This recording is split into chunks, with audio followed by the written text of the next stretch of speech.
First, tech companies are taking the lead in suppressing any voices that dissent against the left. In the past few days, Apple, Facebook, YouTube, Spotify, and other companies have all banned Alex Jones from using their platforms. Also, Twitter purged various libertarian accounts. Instagram temporarily banned Tommy Robinson. Facebook took down a GOP candidate's ads for allegedly being offensive.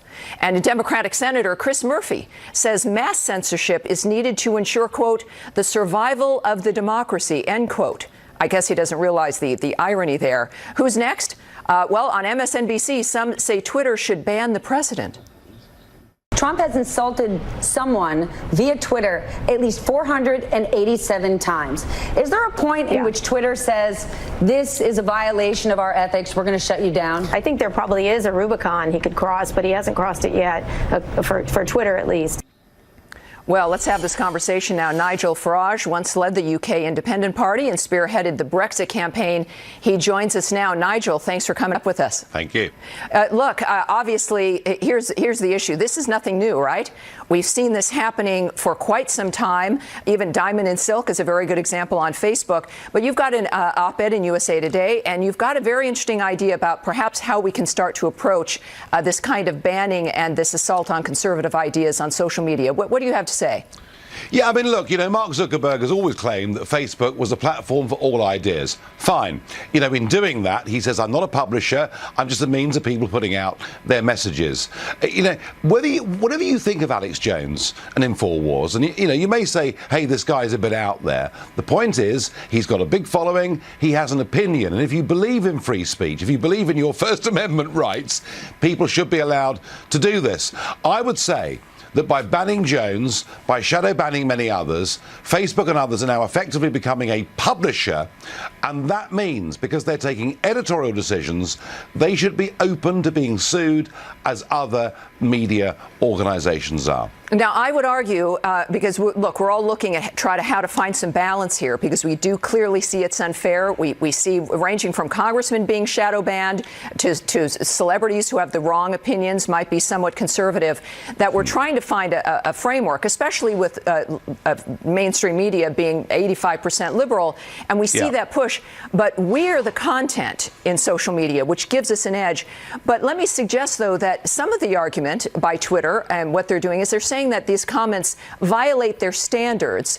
And if we open it up to, let's say, lawsuits for libel, wouldn't it make it even more difficult to have speech? Wouldn't more people be banned? Wouldn't there be more people suspended?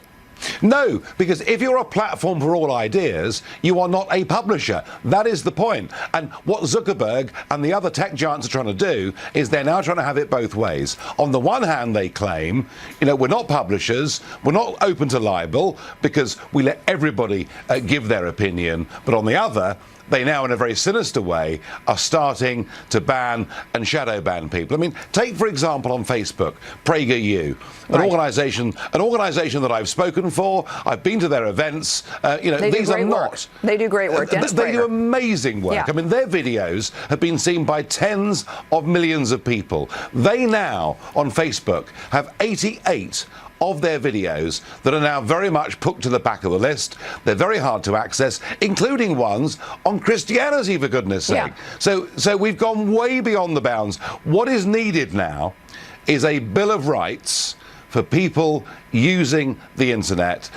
Let's give people access, let's give people rights, and if we can't get that, let's make sure we now redefine Facebook, YouTube and Twitter as publishers who are liable, as are Fox News or the Wall Street Journal or anybody else, to the content they put out.